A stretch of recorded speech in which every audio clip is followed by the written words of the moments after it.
आगे क्या कह रहे हैं गुरुदेव?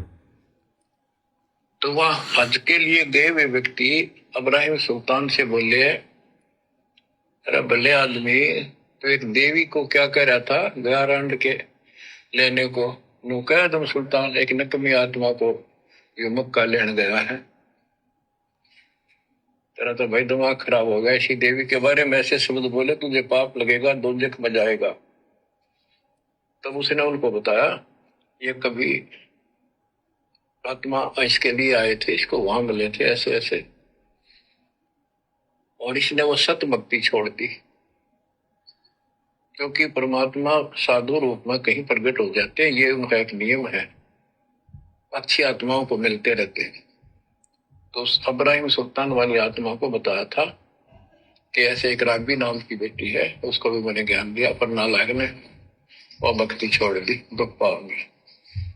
क्या करें गुरुदेव भगवान? अदम सुल्तान वाली आत्मा को परमात्मा ने बता दिया था कि ऐसे ऐसे एक राबी नाम की लड़की है, उसको भी मैंने भक्ति दी थी, वो भक्ति उसने छोड़ दी। इसलिए अदम सुल्तान ने बताया कि वो रांड को लेने के गया है, राबिया को लेने गया है। अब भाई और बहनों, अगर वो राबिया मक्का में, उसमें मक्का वाले मंदिर में बैठकर अगर वापस मक्का आ जाती और नीचे उतरने के बाद इब्राहिम सुल्तान वाली आत्मा उसको देखने के बाद अगर ये बात बोलती, ओहो ये तो राबिया है, तब तो बात सही थी। लेकिन उसने तो देखा ही नहीं, उससे पहले ये बात बोल दी कि गया रांड के लेने को, तो उसको क्या पता कि राबिया को ही लेने गया है। इसलिए भाई और बहनों, उस समय अदम सुल्तान के शरीर में खुद परमात्मा भूमिका कर रहे थे, खुद परमात्मा। तो उसने बताया कि इसको सत भक्ति मिली थी, डरे डोना ही है, या उस पिछली साधना के कारण ये सब कुछ हो रहा है। परंतु उन लोगों के अबन में कहाँ समाने वाली थी ये बात, तो अक्षरों में।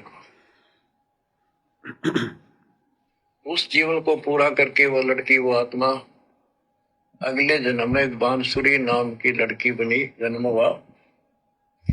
धार्मिक शब्द सुनाया करती थी, बड़ी परमर की प्रेरणा थी, उसमें भी अनमैरिड रही वो। और यहां तक विचार कर लिया कि ये सुना है मक्के में जो मरता है वो सीधा जन्नत में जाता है, स्वर्ग में। तो इससे बड़ी अवसर कहाँ मिलेगा अगर दोस्ता होगी। मक्के में अपनी गर्दन काट दी और चढ़ा दी, सब जगह ये चर्चा होगी, भाई बांसुरी तो जन्नत में जाएगी, सीधे दरवाजे खुले हैं। अब बताओ, वो तो लोक वेद था, तत्व ज्ञान क्या कहते। उसके बाद वो लड़की अगले जन्म में फिर लड़की रूप में जन्मी, युवा होकर वैश्या का जीवन दिया, सारा जीवन गंदे कर्म करो, एक भी अच्छी सोच नहीं। छोड़ दिए कर्म कांड में। मानुष जन्म पाएकर खोवे, सतगुण विमुखा युग युग रो। वो फिर मर गई उस गंदे जीवन को भोग के, पाप इकट्ठे करके ढेर लाख। उस 3-4 साल की साधना से उसको मनुष्य शरीर मिलते रहे। उस दौरान परमात्मा ने कोशिश की, लेकिन वो रंग में रंग चुकी थी। बांसुरी वाले में खुद गायक बन गई, लोग प्रशंसक हो गए, बड़े बड़ी अल्लाह का ज्ञान सुनाती है। और वैसा बनने के बाद उसी कर्म वैसे फूट लिए। क्या कह रहे हैं गुरुदेव भगवान? सतगुरु विमुखा युग युग रोवे, मानुष जन्म पाई क खोवे। राबिया वाले जीवन में परमात्मा ने भक्ति दी, उसको समझाया, उसकी समझ में आ गई। आगे चलकर उसने भक्ति छोड़ दी, मुसलमान धर्म की परंपरागत साधना करने लग गई। वो शरीर अंत हो गया। अगला जन्म उसको मुसलमान धर्म में मिला, बांसुरी नाम की एक गायिका, जैसे लता मंगेशकर है ऐसे। और वो क्या गाती थी? भक्ति के भजन गाती थी, शब्द गाती थी, आध्यात्मिक। उसका नाम हो गया बहुत तगड़ा, भाई गायिका हो तो बांसुरी जैसी। उसकी वाहवाही हो गई। किस कारण से? जो परमात्मा ने उसको 2-4 साल भक्ति करवाई थी। अगला जन्म उसको बहुत अच्छा मिला, वाहवाही हो गई, लाखों उसके फॉलोवर हो गए, भक्ति के शब्द गाने लगी, फेमस हो गई। उस बांसुरी वाले जीवन में भी गुरुदेव भगवान गए उसके पास, कबीर भगवान, सतगुरु रामपाल जी। जो जन मेरी शरण है ताका हूं मैं दास, गैल गैल ला गया फिरूं जब तक धरती आकाश। ये परमात्मा हमारे अवगुणों को दिल पे नहीं लेता, ये समझाने का ही प्रयत्न करता है, लेकिन हमारे कर्म फिर इतने बिगड़ जाते हैं हम स्वीकार नहीं करते। परमात्मा बांसुरी वाले जीवन में भी गए राबिया के पास, समझाया लेकिन नहीं मानी। पता नहीं क्या क्या कहा होगा। नहीं महाराज जी देखो ना, आज मेरे पास में सब कुछ है, मेरे अल्लाह ने मुझे इतना फेमस कर रखा है, सब मेरे अल्लाह का रहम है, महाराज जी मैं बहुत अच्छी भक्ति कर रही हूं। नहीं मानी परमात्मा की।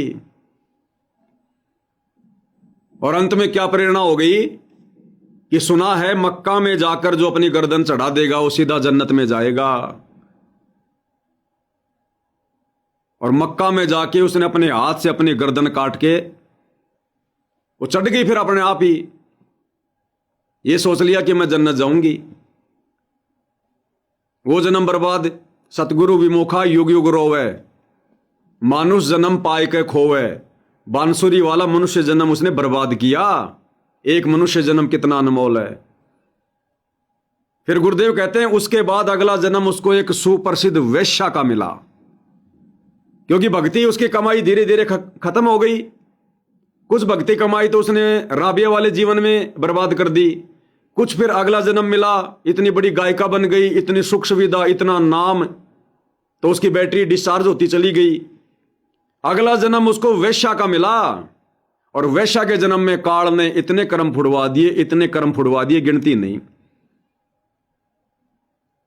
उस वेश्या वाले जीवन में भी परमात्मा गए उसके पास, लेकिन उस समय उसकी बुद्धि भ्रष्ट, क्योंकि काल ने उसके कर्म फुड़वा दिए। भक्ति ज्यादा उसके पास बची नहीं पिछले जन्म वाली। तो संस्कारों से तो बात समझ में आती है, संस्कार जब कमजोर होते हैं तो बात समझ में नहीं आती। तो वो जन्म भी काल ने बर्बाद करवा दिया। मानुष जन्म पाए कर खोवे, सतगुरु विमुखा युग युग रोवे। क्या समझाना चाहते हैं गुरुदेव भगवान कि अब तुम्हें जो सुअवसर प्राप्त है मनुष्य जन्म सफल करने का, मोक्ष पाने का, अब यदि तुमने कोई गलती कर दी, गफलत कर दी, बकवाद कर दी, भगवान से दूर हो गए, गुरु को नाराज कर दिया, तो तुम्हारे भी फिर असंख्य मनुष्य जन्म इसी प्रकार से बर्बाद होंगे। परमात्मा भी आएगा भिन्न भिन्न रूप बना के, साधु संत महात्मा का, तुम्हें समझाने का भी प्रयत्न करेगा, लेकिन तुम नहीं समझोगे, फिर कानों के ऊपर से बात टाल दोगे, और ना जाने तुम्हारे कितने मनुष्य जन्म बर्बाद होंगे, जो एक मनुष्य जन्म 84 लाख योनियां भोगने के बाद मिलता है। ऐसे हम लोग अपना काम आगे से आगे बढ़ाते चले जाते हैं।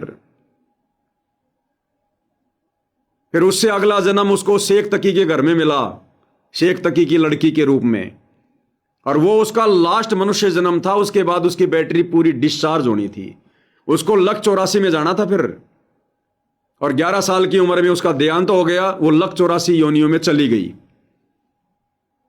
लेकिन ये परमात्मा कितना दयालु, कितना मेहरबान, फिर भी अपनी आत्मा को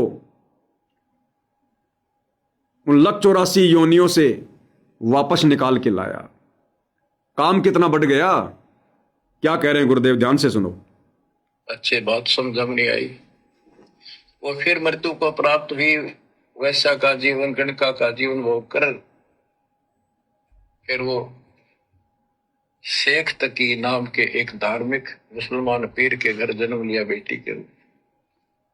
11 वर्ष की 12 वर्ष की आयु पूरी करके वो मर भी, समय संस्कार पूरा हुआ। परमात्मा कहते हैं सोचल छिदर मैं करूं अपने जन पे काद, उस आत्मा को फिर अपने चरणों में लेना था, अपनी प्यारी आत्मा। जो जन मेरी शरण है ताका हूं मैं दास, केल के ला गया करूं जब लग धरती आकाश। तो कारण बनाया शेख तकी के मन में ये धारणा पैदा की कि राजा सिकंदर लोधी से, जो उसका धार्मिक पीर था शेख तकी, उसने कहा कि आप कहते हो इसने, कबीर ने रामानंद जी को जीवित कर दिया, गर्दन काट दी थी आपने, और आपका जलन का रोग ठीक कर दिया, कमाल जिंदा कर दिया। वो तो वैसे उसमें सदमे में था, वो ऐसे वैसे हो जाता, इत्तेफाक उसको जीवित होना था, इसका कबीर का नाम बन गया। जब जानो मैं इसको मेरी बेटी को जिंदा कर दे, जो कब्र में दगलू है, 15-20 दिन हो गए। तो कबीर साहब से कहा गया, कबीर साहब ने कहा कि आसपास के लोगों को बता दो कि आ जाओ, एक कमाल होगा। उस शेख तकीर ने ढिंढोरा पिटवा दिया कि इसकी बेइज्जती हो तो छक्का हुआ, मूर्ख बना रहा। उधर कबीर साहब ने कह दिया कि भाई खूब बुला लो, आसपास जितने बुला सकते हो, सबके सामने देखते हैं परमात्मा की क्या रजा होती है। हजारों व्यक्तियों के सामने कबीर साहब ने कहा, एक शेख तकी की बेटी जीवित हो जा। कब्र खुलवा दी, उसमें 100 पड़ा था। कहा एक शेख तकी की बेटी जीवित हो जा, लड़की नहीं जीवित हुई। फिर दोबारा कहा, फिर भी जीवित नहीं हुई। शेख तकी नाचन लग गया, खुल गई पोल डोंगी की। देखो ये बकवाद करता था, सुन लो भाई, ए डोंगी पाखंडी झूठा। तो परमात्मा ने कहा कि शेख तकी तू कोशिश कर ले। तो और दूसरे बोले जी ये कुछ करने दोगा होता था, अपनी बेटी ने कौन मिट्टी में दाबता है, आप पैदा तो। अब आगे ध्यान से सुनो भाई और बहनों। तब कहा है कबीर की बेटी जीवित हो और बाहर आ बेटा। इतना ही कहना था, सारा शरीर में कंपन हुई, डेड बॉडी जीवित होगी और उठ के बेटी बाहर आ गई। मालिक के चरणों में मस्तक टेका। 1.5 घंटा तक अपनी पिछली गलतियां और कबीर भगवान की समर्थता सबके सामने बताई और कहा कि ऐसे ऐसे मुझे भगवान मिले थे अल्लाह। एक खुद अल्लाह अकबर है और इस सृष्टि के रचने वाले, सबके दुख दूर करने वाले। मेरे कर्म फूट गए, मैं इनको छोड़कर ऐसे ऐसे गंदे जीवन जी के मैं आज फिर इनकी कृपा हुई, मैं कोई मनुष्य जीवन शेष नहीं था। पशु पक्षी बनने वाली लाइन में खड़ी थी।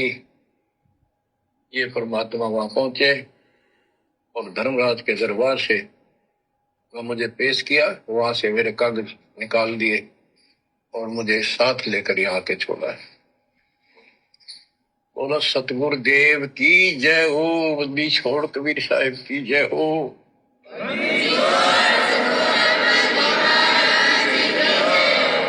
क्या कह रहे हैं भाई और बहनों पूज्य गुरुदेव भगवान। परमात्मा ने शेख तकी की मृत लड़की को कब्र से जिंदा बाहर निकाला और उसके बाद उस लड़की ने, जिसका नाम कमाली रखा गया, उसने परमात्मा की महिमा गाई। उसने गवाही दी कि हे दुनिया वालों, ये अल्लाहु कबीर है, अल्लाहु अकबर। ये ऐसे ऐसे मुझे उस राबिया वाले जीवन में मिला था। 2-4 साल मैंने भक्ति करी, फिर अपनी नालायकी के कारण छोड़ दी। उस भक्ति के कारण मक्का भी उठकर आ गया था। फिर उसी भक्ति के कारण मुझे अगला जन्म बांसुरी का मिला, फिर एक वैश्या का जन्म मिला। उसके बाद मैं शेख तकी के घर में पैदा हुई और अब ये परमात्मा मुझे धर्मराज के दरबार से छुड़वा कर लाए। गवाही दी उसने।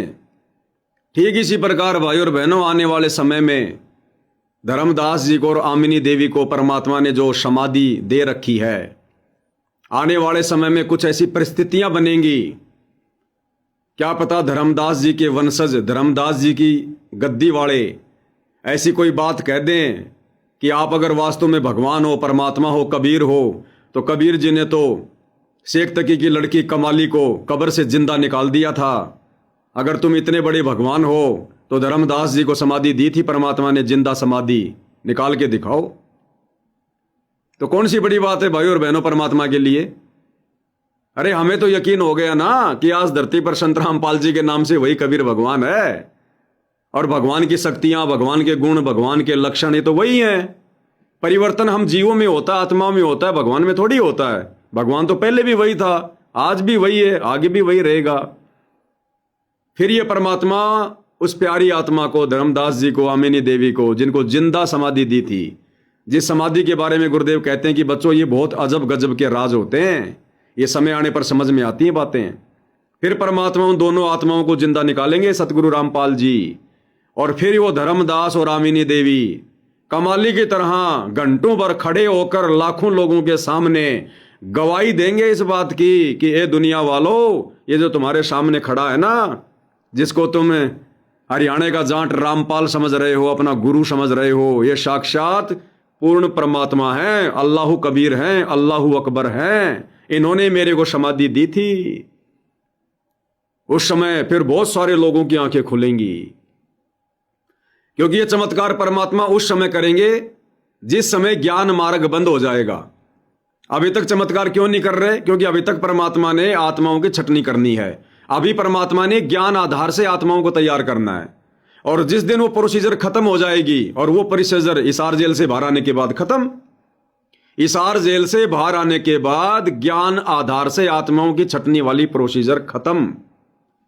किन किन आत्माओं को सतलोक जाना है, किन किन को जाना है, कैसे तैयार करना है, बस केवल वही शेष रहेगा। तो उसके बाद आत्माओं की छटनी होने के बाद फिर परमात्मा इस प्रकार के चमत्कार करके ही बाकी दुनिया को अपनी शरण में लेंगे। फिर बाकी दुनिया को तभी विश्वास होगा, क्योंकि उनके संस्कार इतने मजबूत नहीं होंगे कि वो ज्ञान आधार से अपने भगवान की पहचान कर लें, वो शास्त्रों में देखकर भगवान की पहचान कर लें। लेना तो पूरे विश्व को अपनी शरण में है भगवान ने, तो ज्ञानी आत्माओं को जिनको सतलोक लेकर जाना है उनको तो पहले अपनी शरण में ले लेंगे, और शरण में ली हुई आत्माओं में से कितनी आत्माएं सतलोक के योग्य हैं उनको भगवान साथ संगति से जोड़कर उनको तैयार करेंगे। और आने वाले समय में फिर पूरे विश्व को जितनी आत्मा बचेंगी उनको फिर परमात्मा इस प्रकार के चमत्कार दिखा दिखा के अपनी शरण में लेंगे, जो बहुत सारे चमत्कार होने बाकी हैं। कुछ चमत्कारों के विषय में दास ने आपको पहले जिक्र कर दिया है।